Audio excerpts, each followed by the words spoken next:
You guys don't have to learn, either one how to teach combinations.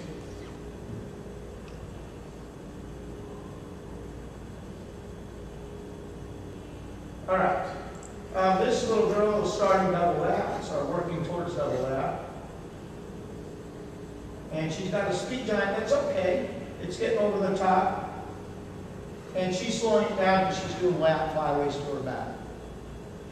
And that's a must to start with. What we're trying to do is get a candle. I'll tell you all the stuff that happened in between. Top swing, lap, flyway to your back. Giant swing, lap, flyway to your back. Double pike, and then we'd open the pike up. That was the approach for this athlete. All right, and whole first year, no backward stretch on the second flip. Double hollow all the way around.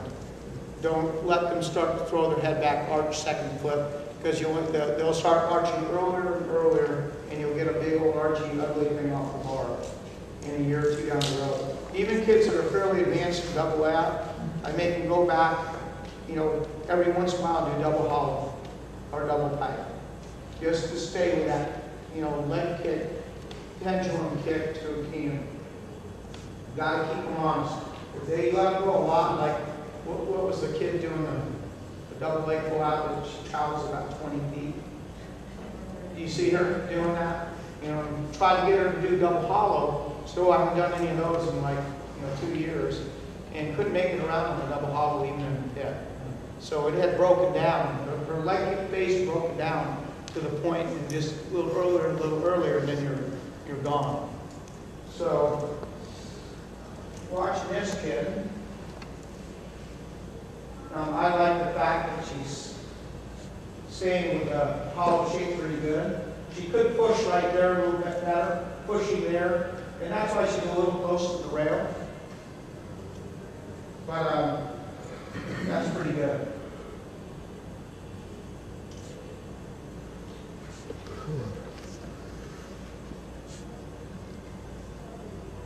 Their tapping on a double leg is a little different than a standard flyway. Do you guys notice that? It's earlier or later? Tap for double leg. Let me see if you can. It's later. It's actually later. Tap for double layout. Look, and you're going to see an example of an extremely late tap. I call it ping, which is another way to do it. The tap's more down towards the floor. You very rarely will see a double layup done with a tap underneath the floor. In fact, I've only seen a few in my whole career that were any good. The ones I've seen were good were, if the rails were here, their tapping was dead in the middle. And that's what she's doing. Again, she would move away from the bar a little bit better if on the way down there was a little more pressure on the bar and her shoulders.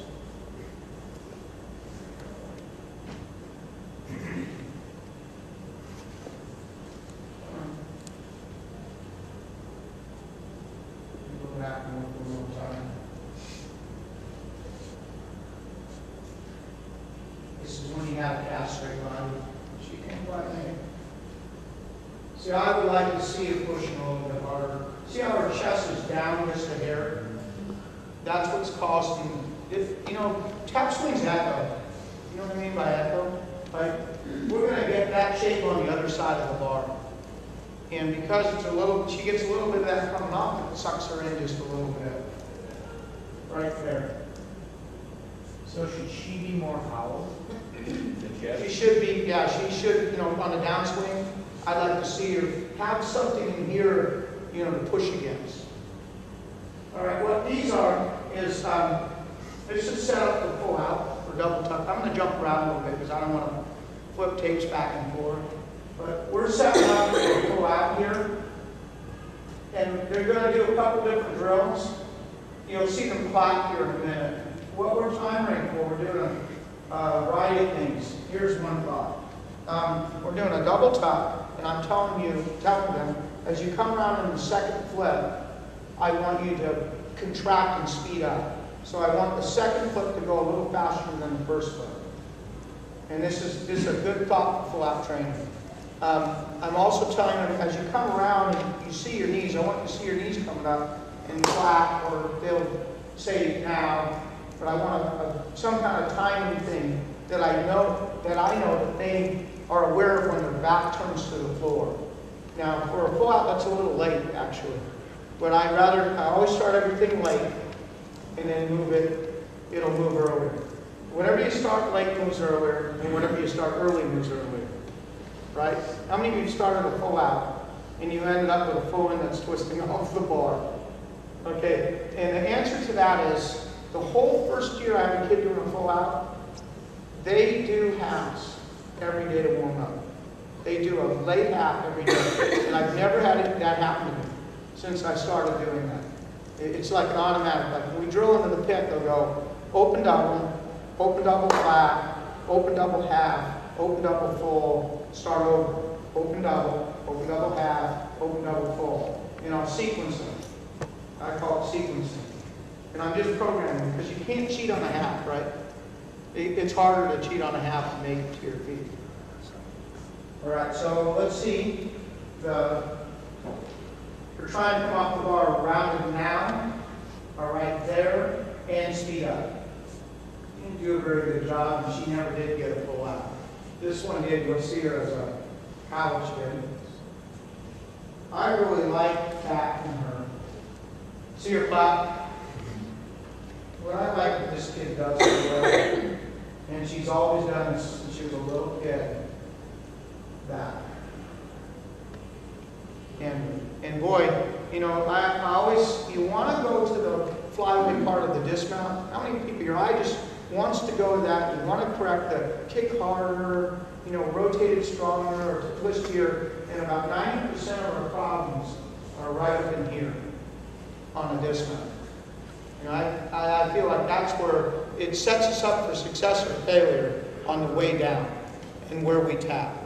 Because those two things affect the rest of the skill big time.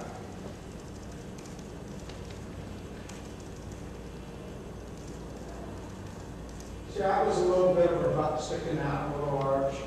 Let's start turning here in a minute.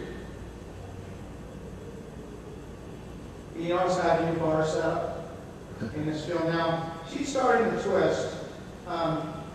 What I do now is they'll do a double back. I'll get a mat. Generally, through the whole first half, I usually do it on a Resnick. I'm not worried about any kind of issue until I get to the 3/4 of the pull. And if this is square, you know, on the bars behind me, this is square, I start with this much turn, an 1/8. And I tell them double back, see the floor, an 1/8. All right, and then we move to a 1/4, and then we move here, and then we move here. And they have to make it to their feet all the way around. Or they have to start over. So let's say they did their first one and they moved it here and they fall down, you have to go back and start over. And walking the first half around and getting that right is the key. If you get that timing late and you get it right, it's the key. And just got to be a little careful about the score, depending on, you know, how the flyway's rotating. They have to be aware of their landing. Should be into a soft pit landing. Doesn't have to be in a loose foam. But walk that thing around. And what I do with kids a lot of times, I just go, you know, the bars are there, I'll move and go, look at me, do your double flyway, look at me. And they'll turn and just look. And I'm not talking to them anything about arms yet. You know, no arm movement at all. Just turn a little bit more. Some of them will start their arms pretty natural. When we start talking about the full, then there's some things you have to do with your arms. Watch a few more.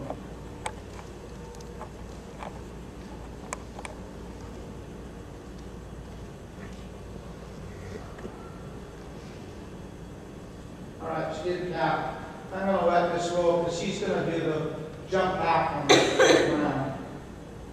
I just wanted to show we work this. And she just did a jump back, which is also a good thing to do. Okay, so now we walk around to a half, the arm mechanics. When you do